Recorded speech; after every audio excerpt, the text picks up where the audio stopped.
ఆ గ్రామంలో తలుపులు తెరుచుకోవు. ప్రతి ఇల్లు తలుపు మూసుకుని ఉంటుంది.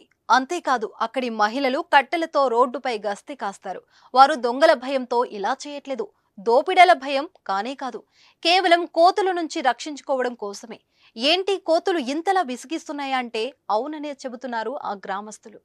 కేవలం అక్కడే కాదు, పలు ప్రాంతాల్లో కోతుల బెడద రోజు రోజుకు పెరుగుతుంది. వనాల్లో ఉండాల్సిన కోతులు జనావాసాల్లోకి చేరి గుంపులు గుంపులుగా తిరుగుతూ జనాలపై దాడి చేస్తున్నాయి. గజం కేవలం 4,500 రూపాయలతో 165 గజాల భూమి కేవలం 8 లక్షలు మాత్రమే. ఇల్లు, దుకాణాల్లో తినుబండారాలు, వస్తువులను ఎత్తుకెళ్తున్నాయి. షాపులోని వస్తువులకు రక్షణగా జాలీలను ఏర్పాటు చేసుకుంటున్నారు.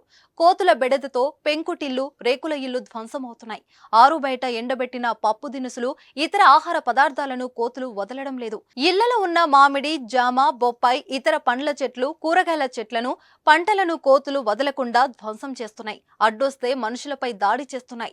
ఇప్పటికే కోతులతో ఎన్నో గ్రామాలు ఇబ్బంది పడుతున్నాయి. తాజాగా కోతి చేష్టలకు విసుగెత్తిన ప్రజలు రోడ్డు మీదకు వచ్చారు.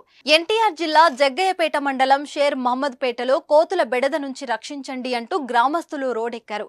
షేర్ మహమ్మద్ పేట రోడ్డుపై గ్రామస్తులు బైఠాయించి రాస్తారోకో చేశారు. గ్రామ సచివాలయం ముందు ధర్నా కూడా చేశారు. ఇళ్లలోకి, రోడ్డుపై వెళ్తున్న వారిని కరుస్తూ స్థానికులను ఇబ్బంది పెడుతున్న కోతుల్ని వెంటనే పట్టుకొని అడవుల్లో వదలాలని డిమాండ్ చేశారు. గత కొద్ది రోజులుగా షేర్ మహమ్మద్ పేట గ్రామస్తులను కోతులు కంటి మీద కునుకు లేకుండా చేస్తున్నాయి.